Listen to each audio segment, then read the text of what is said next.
Voilà, je suis très content de te retrouver donc dans cette troisième vidéo, donc pour cette troisième journée et troisième question.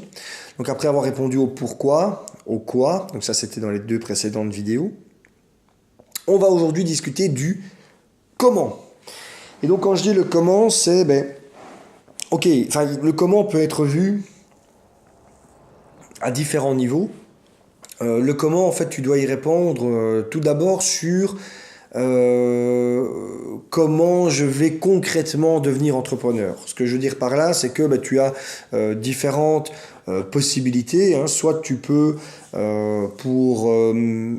si tu es belge et que tu as déjà un emploi, tu peux te dire, ok, je fais d'abord ça light, je deviens indépendant complémentaire, comme ça je garde mon emploi de salarié et je commence mon activité en toute sécurité. Tu peux, je pense qu'en France ça existe aussi avec le système d'auto-entrepreneur, tu peux avoir un job et te lancer comme auto-entrepreneur tout en gardant ton job.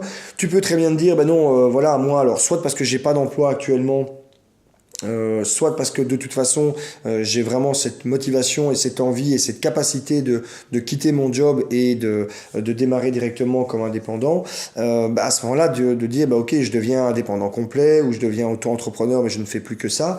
Voilà, ça c'est la question du comment. Alors il y a une autre possibilité, que ce soit en France, en Belgique ou dans un autre pays, si tu m'écoutes d'un autre pays, c'est de créer une entreprise.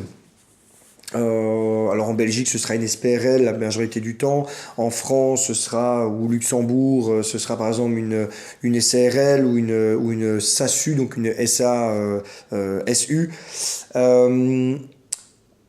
C'est bien entendu une possibilité. Moi, très honnêtement, ce que je te conseille, c'est comme ça, moi, que j'ai débuté, et avec le recul, donc avec mes 10 ans de recul, si c'était à refaire, je recommencerais de la même façon. Je te conseille dans un premier temps de démarrer sous statut un petit peu de freelance, donc d'indépendant, que ce soit auto-entrepreneur en France, un statut qui existe, donc profitez-en parce que c'est génial, ou que ce soit sous statut d'indépendant. Après, est-ce que tu décides de tout abandonner si tu as déjà un job et de te lancer full-time là-dedans, ou est-ce que tu commences en gardant ton job à côté? Là, je dirais ça dépend de toi. Moi, personnellement, il y a 10 ans, j'avais un CDI, donc j'avais un contrat à durée indéterminée. J'ai décidé à un moment donné de stopper. J'ai été donné ma démission et puis j'avais un mois et demi pour pouvoir commencer. Alors, à cette époque-là, j'étais dans une situation où j'avais pas encore de prêt pour mon habitation personnelle, j'avais pas encore d'enfants, et donc j'étais un petit peu plus insouciant, et je dirais voilà, je l'ai fait parce que c'était vraiment une envie profonde. Je l'ai fait sans forcément avoir de filet, c'est-à-dire que j'avais pas économisé d'argent si jamais ça ne marchait pas. Et au moment où je l'ai fait, j'avais pas non plus de garantie d'avoir des clients. Donc à refaire, je suis pas certain que je suis pas certain en tout cas que je conseillerais de refaire de cette manière-là. Je te dirais que si tu veux vraiment dire voilà, moi je veux quitter mon job de salarié et directement me lancer à fond dans l'entrepreneuriat, je te conseille malgré tout, alors c'est pas une mauvaise idée en soi, mais je te conseillerais alors de te prévoir quand même un bagage de sécurité.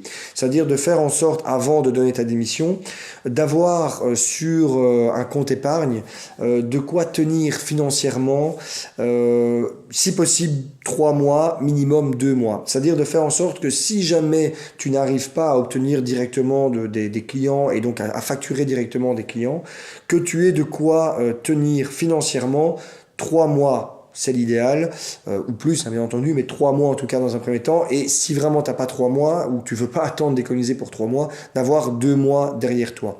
Au moins, ça te donnera un sentiment de sérénité. Et que si jamais dans un premier temps ça te prend un peu plus de temps de trouver tes premiers clients, voilà, tu auras quand même cette sérénité de dire ok, très bien, je peux quand même tenir le coup de 3 mois. Bon. Donc ça c'est pour la réponse du comment, dans le sens dans quel format entre guillemets devenir entrepreneur. Il y a aussi le comment, c'est de dire, ben, ok, comment je vais lancer mon business, comment je vais faire les choses. Est-ce que je vais lancer mon business uniquement sur Internet? Est-ce que je vais lancer mon business de manière physique? Est-ce que je vais lancer mon business en étant chez moi? Est-ce que je vais lancer mon business en prenant un bureau, etc., etc. Et là, bien entendu, je dirais que la réponse dépend aussi fortement de ton quoi et de ton pourquoi. Je m'explique. Si ton quoi nécessite d'avoir un local, quelque chose de physique, parce que, imaginons, j'en sais rien, tu as décidé de te lancer comme boucher. Bon, ben voilà, enfin, en tout cas, d'avoir un magasin qui a pignon sur rue. Ben là, forcément, tu es obligé de le faire. Bon, je vais dire quelque chose à ce niveau-là. À mon niveau, je te conseillerais vraiment dans le comment de donner toutes les possibilités de pouvoir répondre à cette question du comment de manière dématérialisée. C'est-à-dire, je te conseillerais vraiment de réfléchir à comment tu peux lancer ton activité avec le minimum d'investissement. On appelle ça, c'est un concept qui sort du Lean Startup, où le concept général est de se dire, voilà, il faut se donner la capacité de se planter le plus rapidement possible. Alors même si ça paraît bizarre de réfléchir les choses comme ça, l'idée est simple, l'idée est de se dire, bon, ok, on a réfléchi à son pourquoi, on a réfléchi à son quoi, on a bien pensé à comment on va, voilà, on a bien pensé à son activité, on se rend compte qu'il y a un marché, mais on n'a jamais la certitude que ça va marcher tant qu'on n'a pas lancé le truc. Et donc il y a toujours une possibilité que ça se plante, il y a toujours une possibilité que malheureusement ça ne décolle pas ou ça ne décolle pas aussi vite. Et le problème c'est que si dans la manière dont tu as lancé l'activité, donc dans la manière dont tu as répondu au comment, tu fais quelque chose qui te demande d'investir énormément d'argent, qui te demande d'investir beaucoup de moyens financiers, de moyens matériels, le hic c'est que si après tu te plantes, si après malheureusement ça ne décolle pas, si après malheureusement ça ne marche pas, généralement tu auras brûlé un petit peu tous tes moyens, tu auras un petit peu utilisé toutes tes cartouches au point que tu n'auras plus de possibilité de te lancer dans autre chose. Tandis que si la manière dont tu réponds au comment et la manière où justement tu réfléchis à lancer ton activité, ça ne te demande pas énormément de moyens financiers pour débuter. Si jamais tu te plantes, eh bien tu auras toujours la possibilité d'activer un plan B, et éventuellement un plan C, et éventuellement un plan D. Et donc tu auras la possibilité éventuellement alors soit de retester tout à fait autre chose, soit de retester le même quoi, mais d'une manière différente. Et c'est en ça que moi, généralement, je conseille de répondre à la question du comment de manière un petit peu imaginative et se dire, ok, très bien, comment je peux faire pour lancer mon activité avec le moins de moyens financiers possibles, pour faire en sorte que je ne vais pas brûler toutes mes réserves, et que si jamais ça ne marche pas, ben, tant pis, j'aurai encore des possibilités après de faire autre chose.